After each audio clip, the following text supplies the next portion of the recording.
Hi, Jim Gore from THOR Wealth Management. Well, there's been some damage to their markets and there are some opportunities. And I want to talk about that opportunity being in microcap space here in the United States.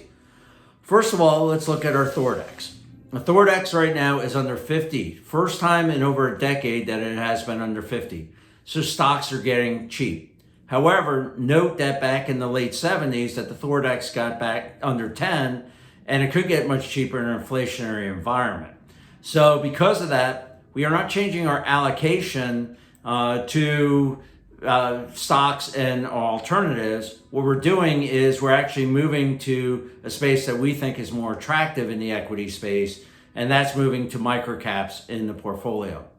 And the reason for that is if you look at this chart, this is going back to the 1920s, large company stocks to small companies, especially microcap space in the 9th and 10th decile of market capitalization.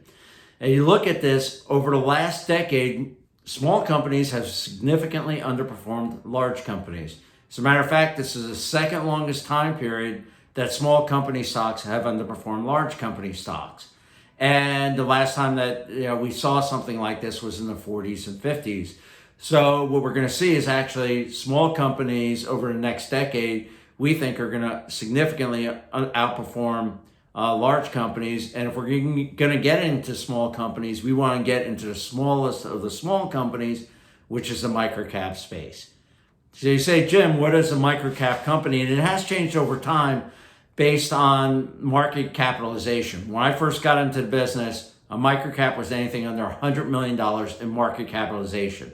Market capitalization is what you would pay if you want to take the company completely private. That's all the shares outstanding, what the company is valued for.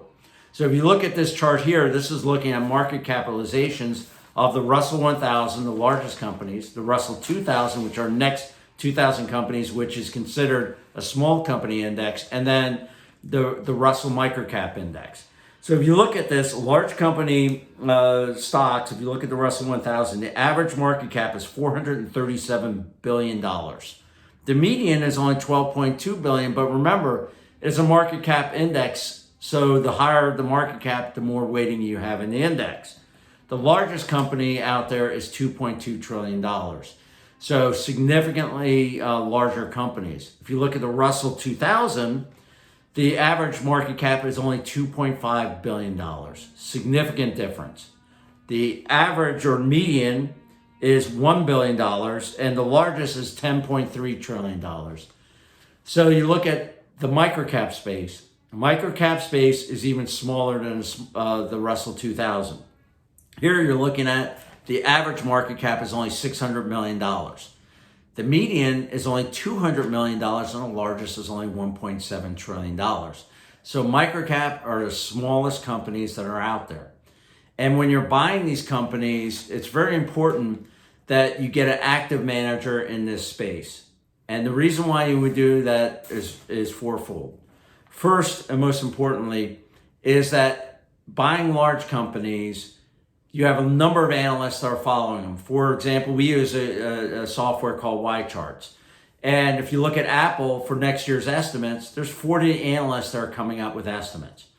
Now, microcap company, and I just picked one at random, which is Travel Center of America. This is one that we're all familiar with because if you're traveling down the road, you see a Travel Center, as well as Flying J and other things to go to. The Travel Center is a microcap space. There's only 3 analysts. So you have a significant difference in who's following the companies. Also, if I'm an analyst, what can I add analyzing Microsoft compared to what the other analysts have out there? Not much. However, if there's not much following, and a lot of these microcaps have 0 analysts following them, I can actually add value because I'm analyzing a company that most people haven't analyzed, and I can find value, whereas it's harder to find value in larger companies that are being followed by everybody out there. The second thing is, and this is important for active management and small company, and this is why we use mutual funds in here instead of ETFs, is that they can limit the amount of assets under management. And then we like that in the microcap space because we don't want to see them get too big. We've seen this before where small company stock or funds become larger. They have to buy larger companies because their assets have grown so large in the portfolio. This way we want them to limit it, so that way when they're buying a $200 million company, they're not sitting on $10 billion in assets under management, and then that $200 million company, they can only put $8 million into it, and $8 million on $10 billion doesn't even move the needle. So we want them to have limited amount of assets under management so that they can actually find companies and put in meaningful positions in the portfolio in order to make performance much better. The other thing is that if you look at the indexes, as I said, the Russell 2000 is an index that people use for small companies. And if you look at that, 40% of the Russell 2000 companies are unprofitable. So 800 out of the 2,000 companies in that index are not making any money.